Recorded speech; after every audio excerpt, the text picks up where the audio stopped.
या दाल की recipe share करूँगी आपके साथ कि मैं कैसे बनाती हूँ। मैं ये 2 दालें इस्तेमाल करती हूँ। जब मैं ये येलो दाल बनाती हूँ मसूर की और मूंग की, और मैंने ये 1 कप ली है। मैंने उसमें मसूर दाल ली है, इतनी ली होगी मैंने, इतनी, और बाकी मतलब कि ज़्यादा मसूर है इसमें और मूंग कम है। मैं ऐसे 2 दालें मिक्स करके बनाती हूँ, इससे ज़्यादा अच्छा टेस्ट आता है। दाल की रेसिपी शेयर करूँगी आपके साथ। इसमें मैंने मूंग एंड मसूर की दाल डाली है, इसमें मैंने 1 छोटी प्याज डाली है रफली चॉप, इसमें 5 से 6 मैंने गार्लिक क्लव्स डाले हैं, 3 हरी मिर्चें, 1 टमाटर, नमक, हल्दी और लाल मिर्च और कश्मीरी लाल मिर्च डाल के इसमें फुली कुक नहीं हो जाती। और फिर इसका तड़का हम एंड पे डालेंगे। अब इसको स्लो फ्लेम पे हम पकने देंगे ताकि पकती रहे, और अब हम बनाएंगे।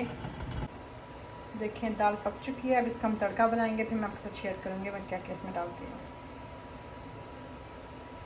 दाल का तड़का बनाने लगी हूँ मैं।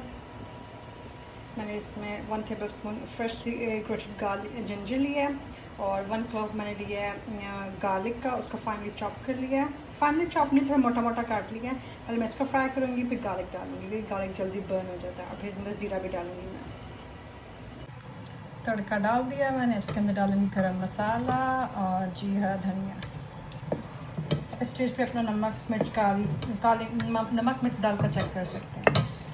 चढ़ाएंगे चूल्हे पे बगैर गिराए फ़ोन को। दाल में हरा धनिया और गरम मसाला, इसमें धनिया चला गया और गरम मसाला वो मैं पहले डाल चुकी हूँ। Give it a good mix and it's ready to eat with boiled rice. माशाल्लाह क्या खूबसूरत लग रही है।